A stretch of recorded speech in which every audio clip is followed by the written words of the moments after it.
മോഹൻലാലിനൊരു national award കിട്ടി എല്ലാവരും അഭിനന്ദിക്കുന്ന സമയത്താണ് മുജാഹിദ് ബാലുശ്ശേരി എന്ന് പറഞ്ഞ ഒരു മതപ്രഭാഷകൻ എന്ന് പറയുന്ന ഒരാൾ മോഹൻലാലിൻ്റെ പേര് ഉച്ചരിക്കാൻ പോലും പറ്റില്ല എന്നുള്ള രീതിയിൽ പ്രസ്താവനയും പ്രസംഗമൊക്കെ നടത്തിയത്. ഇതിനെങ്ങനെയാണ് സാറ് കാണുന്നത്? ഇത് ഈ നാട് കേരളം നാശത്തിലേക്കാണ് പോയിക്കൊണ്ടിരിക്കുന്നത്. ഇതിൻ്റെ പ്രധാനപ്പെട്ട കാര്യം വിശദമായിട്ടുള്ളൊരു ആമുഖം ഞാൻ പറയാം ഷിബിലി. അതാണ് ഇതിനകത്ത് ചർച്ച ചെയ്യേണ്ടത്. ഈ മുജാഹിദ് ബാലുശ്ശേരിയെ പോലെയുള്ള ഭൂലോക ഈ പറഞ്ഞ പോലെ അലവലാദികൾ വൃത്തികെട്ടവന്മാർ ഇതുപോലെ പല കമൻറ്റും പറഞ്ഞേക്കണ കമൻറ്റ് എന്താണെന്ന് ഷിബിലിക്കറിയോ? ഇതൊന്നും അല്ല പറഞ്ഞേക്കണത്. ഇതുപോലെയുള്ള ആളുകൾക്ക് ഇപ്പോൾ സമൂഹത്തിൽ പ്രാധാന്യം ഏറിക്കൊണ്ടിരിക്കുകയാണ്. ഇനി അടുത്ത ഘട്ടം എന്ന് പറയുന്നത് ഇതേപോലെ വിഷം തുപ്പുന്ന കാര്യങ്ങൾ രാഷ്ട്രീയ നേതാക്കന്മാർ കൂടി പറയുന്ന ലെവലിലേക്ക് കേരളം മാറും. അങ്ങനെ മാറിയാൽ ഏതാണ്ട് ഈ നോർത്ത് ഇന്ത്യയിലൊക്കെ സംഭവിക്കുന്നത് പോലെയുള്ള ഒരു സാമൂഹിക അവസ്ഥയിലേക്ക് കേരളം മാറാനുള്ള എല്ലാ സാധ്യതയും ഉണ്ട്. അതുകൊണ്ടാണ് ഇതിവിടെ ചർച്ച ചെയ്യുന്നത്. ഈ മുജാഹിദ് ബാലുശ്ശേരി പറഞ്ഞേക്കുന്ന ഒരു കാര്യം എന്ന് പറയുന്നത് മോഹൻലാലിൻ്റെ പേര് പറയാൻ തന്നെ അയാൾക്ക് അറപ്പാണെന്നാണ്. ഓക്കെ, അറപ്പും വെറുപ്പാണെന്നാണ്. അതിൻ്റെ കാരണം മോഹൻലാൽ എന്ന് പറയുന്ന ഒരുത്തം വന്ന് ഇവരെ ന്യായീകരിച്ചുകൊണ്ടിരിക്കുകയാണ്. ആരെന്നറിയോ? ഈ ബിഗ് ബോസ് എന്ന് പറയുന്ന പരിപാടി നടക്കുന്നുണ്ടല്ലോ. ആ ബിഗ് ബോസ് എന്ന് പറയുന്ന പരിപാടിയിൽ ആദില നൂറ എന്ന് പറയുന്ന 2 പേരുണ്ട്. അവർ ശരിക്കും ഒരു ലെസ്ബിയൻ കപ്പിൾസാണ്, അല്ലെങ്കിൽ ഗേ കപ്പിൾസ് എന്നൊക്കെ വിളിക്കാവുന്ന കപ്പിൾസാണ്. എന്ന് പറഞ്ഞിട്ടുണ്ടെങ്കിൽ അവർ 2 പേരും സ്ത്രീകളാണ്. പക്ഷെ അവർ ഒരുമിച്ചാണ് എന്ത് ചെയ്യുന്നത്, ജീവിക്കുന്നത്. അവർ ഭാര്യ ഭർത്താവ് എന്നൊന്നും പറയുന്ന സങ്കല്പത്തിലല്ല. പക്ഷെ അവർ തമാശക്കൊക്കെ അങ്ങോട്ട് ഭാര്യ ഭർത്താവ് എന്നൊക്കെ വിളിക്കാറുണ്ടെങ്കിൽ പോലും അവർ ഒരുമിച്ച് എന്ത് ചെയ്യുന്നു, ജീവിക്കുന്നു. നമ്മുടെ ഈ നാട്ടിൽ ആളുകൾക്ക് ഇതുപോലെയുള്ള വിവരം കെട്ട ആളുകളെയൊക്കെ തളച്ചിടണമെന്നാണ് എനിക്ക് പറയാനുള്ളത്. ഈ മുജാഹിദ് ബാലുശ്ശേരി ഇയാൾ അടുത്ത വാചകം ചോദിക്കുന്നത് അതുകൊണ്ട് ഇവർ ഈ ആദിലയും നൂറയും കൂടി ശരീരമിട്ട് എത്ര ഉരച്ചാലും കൊച്ചുങ്ങളുണ്ടാവില്ലെന്നാണ്. കൊച്ചുങ്ങളുണ്ടായില്ലെങ്കിൽ എന്താ കുഴപ്പം? ഇനി അടുത്ത വാചകം കേൾക്കണം ഇയാളുടെ. അടുത്ത വാചകം എന്താണെന്ന് വെച്ചിട്ടുണ്ടെങ്കിൽ മോഹൻലാലിൻ്റെ അച്ഛനും മമ്മൂട്ടിയുടെ അച്ഛനും കൂടി കല്യാണം കഴിച്ചിരുന്നെങ്കിൽ മോഹൻലാൽ മമ്മൂട്ടി ഇല്ലെന്നാണ്. ശരിക്കും മുജാഹിദ് ബാലുശ്ശേരിയുടെ ബാപ്പയും വേറെ ആരെങ്കിലുമായിട്ട് ഇതുപോലെ ചെയ്തിരുന്നെങ്കിൽ പുള്ളി ഉണ്ടാവില്ലായിരുന്നു. അങ്ങനെയാണെങ്കിൽ നാട് കുറച്ചും കൂടി രക്ഷപ്പെട്ടാരെ. പിന്നെ അടുത്തത് ഇത് നിർത്തിയില്ല പുള്ളി. ഇത് കഴിഞ്ഞിട്ട് പുള്ളി തുടങ്ങുന്നത് നെഹ്റുവിൻ്റെ അച്ഛനും മഹാത്മാഗാന്ധിയുടെ അച്ഛനും കൂടി കല്യാണം കഴിച്ച് എന്തായിരിക്കും ഒന്ന് ആലോചിച്ച് നോക്കി. പറയണം, നെഹ്റുവിൻ്റെ അച്ഛനും മഹാത്മാഗാന്ധിയുടെ അച്ഛനും കൂടി എന്ത് ചെയ്ത് കല്യാണം കഴിക്കൂടായിരുന്നു. ഇയാളുടെ മഹത് വചനങ്ങളൊക്കെ ഉണ്ട്. ഞാനിപ്പോഴാണ് ഈ മറ്റേ ആളെ നോക്കുന്നത്. ഇയാൾ പേര് പറയാൻ തന്നെ എനിക്ക് ഉറപ്പാണ്. അതുകൊണ്ട് ഇയാൾ മറ്റേ ഇതിനു മുമ്പ് പോകുന്നുണ്ട്. എന്താണ് 2 കെട്ടറോ എന്നാണ് പുള്ളി പറയുന്നത്. 2 കെട്ടണം. എന്താണ് സ്വർഗത്തിലൊരു മുത്തിനകത്ത് കയറണമെങ്കിൽ 2 കെട്ടറോ എന്നൊക്കെ പുള്ളി പറയുന്നത്. പിന്നെ പുള്ളിയുടെ എല്ലാ വിഷയങ്ങളും ഒരു സ്ത്രീകളുമായി ബന്ധപ്പെട്ടാണ്. അതായത് സ്ത്രീകൾ ആടിപ്പാടുന്നു, മറ്റേ അങ്ങനെ നടക്കുന്നു, ഇങ്ങനെ നടക്കുന്നു. അതൊക്കെയാണ് പുള്ളിയുടെ ഏറ്റവും വലിയ പ്രശ്നം എന്ന് പറയുന്നത്. പിന്നെ ഒരു പ്രഭാഷണത്തിൽ ഇയാൾ പറയുന്നുണ്ട്, അതായത് ഗുരുവായൂരപ്പ എന്ന് രക്ഷിക്കണമെന്ന് വിളിച്ചിട്ടുണ്ടെങ്കിൽ നിങ്ങൾ ഉറപ്പായിട്ടും നരകത്തിൽ പോകുന്നതാണ്. ഇന്ന് നാട്ടിൽ നിന്നുകൊണ്ട് ഇതൊക്കെ പറഞ്ഞുകൊണ്ടിരിക്കുകയാണ്. ഇത് മുജാഹിദ് ബാലുശ്ശേരി ഒരുത്തൻ. ഇനി വേറൊരുത്തനുണ്ട്, കുമ്മന ഉസ്താദ്. കുമ്മന ഉസ്താദ് പറയുന്നത് ഈ ലെസ്ബിയൻ ഗേ ദമ്പതികൾ മറ്റേ ഇവരുടെ ജീവിതം തന്നെ ഹറാമാണെന്നാണ്. ഹറാമാണെന്നൊക്കെ പറഞ്ഞു, ഈ കുഴപ്പമില്ല.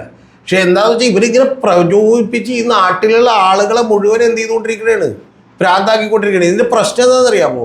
ഈ ആദിലയും നൂറയുടെയൊക്കെ ശരിക്കും വന്നിട്ടുണ്ടെങ്കിൽ നമ്മളിപ്പോൾ ബിഗ് ബോസിൽ ഇടയ്ക്കെങ്കിലും എടുത്ത് കാണുമ്പോൾ, ഞാനൊക്കെ സ്ഥിരമായിട്ട് കാണുന്നില്ല, ഇടയ്ക്കെങ്കിലും എടുത്ത് കാണുമ്പോൾ ഷിപ്പിൽ നമുക്ക് സങ്കടം തോന്നും. കാരണം ബാക്കിയുള്ള എല്ലാവരുടെ വീടുകളിൽ നിന്നും ആളുകൾ വന്നിട്ടുണ്ട്. ഇവരുടെ വീട്ടുകാർ ഇവരെ ഇതുവരെ അംഗീകരിച്ചിട്ടില്ല. അച്ഛൻ മറ്റേ നൂറയുടെ അച്ഛൻ സൗദിയിലാണ്. അപ്പോൾ അദ്ദേഹം എന്ത് ചെയ്തു, വളരെ ഓമനിച്ച് വളർത്തിയ മകളായിരിക്കും. ഇങ്ങനെ ആയിപ്പോകുമ്പോൾ ആർക്കും ചിലപ്പോൾ ഒരു സങ്കടമൊക്കെ തോന്നും. ആ സങ്കടം തോന്നുന്നതിന് നമ്മുടെ സാമൂഹിക അവസ്ഥകളിൽ നിന്നുകൊണ്ടാണ്.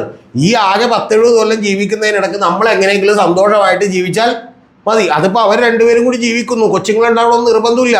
ഈ മുജാഹിദ് ബാലുശ്ശേരിയുടെ അടുത്തായിട്ട് വന്ന് ഇവർ പറഞ്ഞാൽ എനിക്ക് കൊച്ചുങ്ങളുണ്ടാവില്ല, അതുകൊണ്ട് വലിയ വിഷമമുണ്ടെന്ന് പറഞ്ഞാൽ ഇയാൾ എന്തിനാന്ന് ബാക്കിയുള്ളവരുടെ കാര്യം ആലോചിക്കാൻ നിൽക്കണം? ഇയാൾ ബാക്കിയുള്ളവരുടെ കാര്യം ആലോചിക്കണം മാത്രമല്ല, ഇയാൾ മറ്റേ നെഹ്റുവിൻ്റെ അച്ഛനും ആരാണ് മറ്റേ ഗാന്ധിജിയുടെ അച്ഛനും തമ്മിൽ ഈ കോൺഗ്രസ്സുകാരെ കൊള്ളൂല്ലാണ്ടാണ്. ഇല്ലെങ്കിൽ കറക്കുരുക്കിട്ട് അടിച്ചാൽ വേറെ ആരെങ്കിലും കുറിച്ചാണ് ഇത് പറഞ്ഞെങ്കിൽ മനസ്സിലായ? ഇനി മോഹൻലാലിൻ്റെ വെറുപ്പ് ഉറപ്പാണ്. ഞാൻ മോഹൻലാലിനെ നിരവധി കാര്യങ്ങളിൽ വിമർശിച്ചിട്ടുള്ള ഒരാളാണ്. പക്ഷെ എന്നും പറഞ്ഞാൽ അയാളുടെ പേര് പറയാൻ നമുക്ക് അറക്കണ്ടായിരുന്നില്ല. കാരണം അയാൾ അതിഗംഭീരനായിട്ടുള്ള ആക്ടറാണ്, മനസ്സിലായി? അതുകൊണ്ടാണ് ഈ മുജാഹിദ് ബാലുശ്ശേരി എന്നും കേൾക്കാൻ ഒരാളത്തിന് വരാത്തത്. ഇതുപോലെ ഇതിൻ്റെ പ്രശ്നം എന്താണെന്ന് വെച്ചാൽ അടുത്തത് കുമ്മന ഉസ്താദ്. കുമ്മന ഉസ്താദ് ഇതിനു മുമ്പ് വേറൊരു കമൻറ്റ് പറഞ്ഞിട്ടുണ്ട്, അത് ഞാനിവിടെ പറയുന്നില്ല.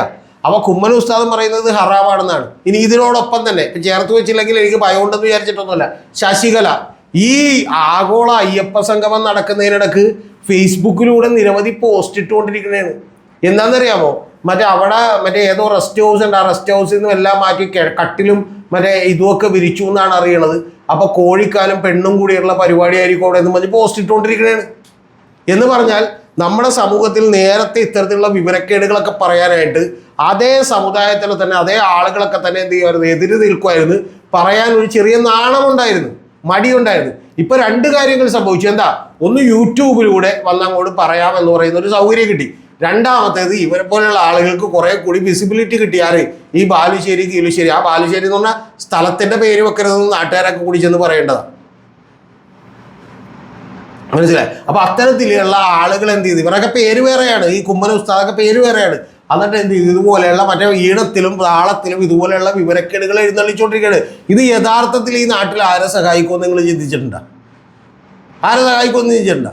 ഇത് യഥാർത്ഥത്തിൽ സഹായിക്കാൻ പോണത് ഇവിടുത്തെ തീവ്ര നിലപാടുകാരായ ഹിന്ദുക്കളെ സഹായിക്കും.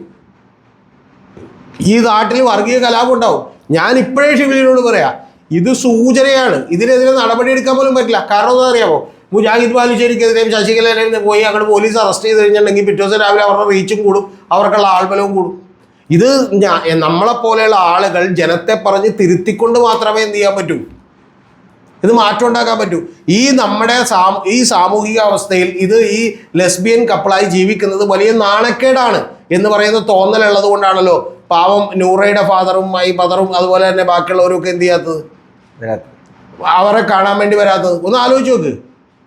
എന്നിട്ട് അതിൽ ഉണ്ടായിട്ടുള്ള ലക്ഷ്മി എന്ന് പറയുന്നത്, ഈ സംഭവം നടക്കുന്നതിന് ഒരു ബാക്ക്ഗ്രൗണ്ട് കൂടിയുണ്ട്. ഞാനത് ബൈ ചാൻസിൽ കണ്ടു. അത് ലക്ഷ്മി എന്ന് പറയുന്ന, വേദലക്ഷ്മി എന്ന് പറയുന്ന ഒരു നടിയുണ്ട്. അതായത് ആ നടി എന്ന് പറയുന്നത് മറ്റേ അതിപ്രശസ്തമായിട്ടുള്ള മുള്ളംകൊല്ലി എന്ന് പറഞ്ഞ സിനിമയിൽ അഭിനയിച്ചാണ്. കേട്ടിട്ടുണ്ടോ മുള്ളംകൊല്ലി?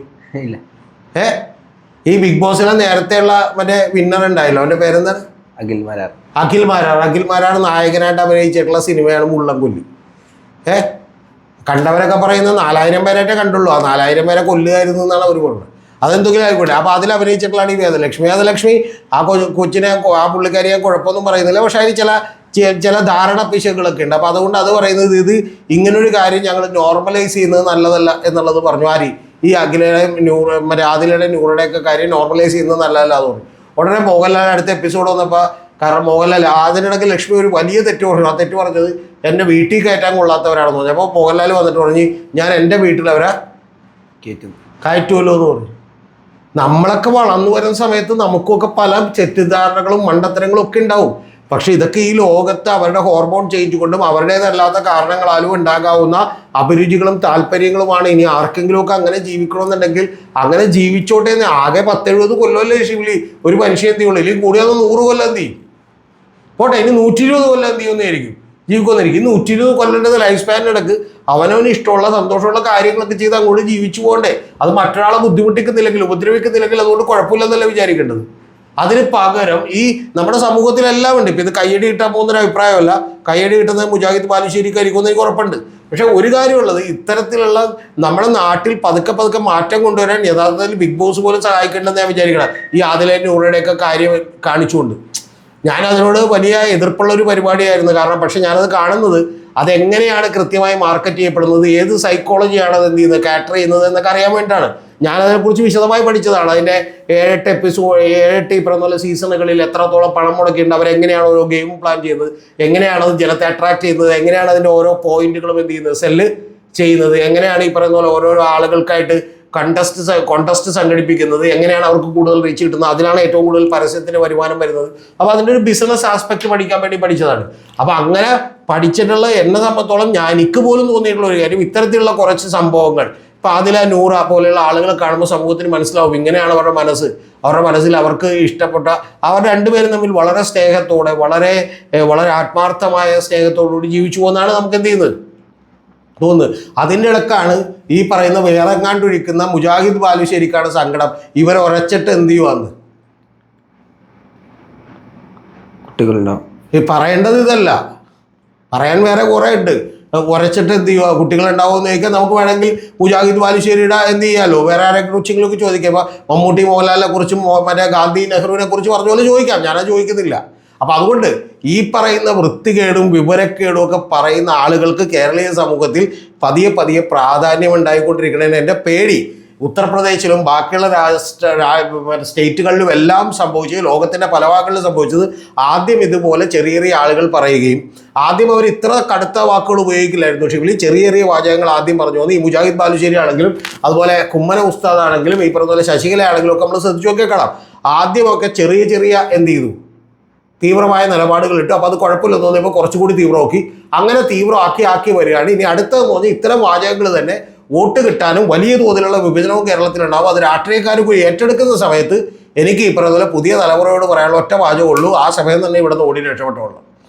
മനസ്സിലായോ? പണ്ട് നാടോടിക്കാറ്റ് സിനിമയിൽ മറ്റേ പുള്ളി മറ്റേ മാവക്കോയ പറഞ്ഞല്ലോ, ഏതെങ്കിലും ഉരുവ് കയറിയിട്ടാണെങ്കിലും എന്ത് ചെയ്യണം, ഫ്ലൈറ്റ് പിടിക്കാൻ പോലുള്ള സമയം കിട്ടിയില്ലെങ്കിൽ എന്ത് ചെയ്യണം, ഉരുവ് കയറിയിട്ടെങ്കിലും രക്ഷപ്പെട്ടുള്ളൂ.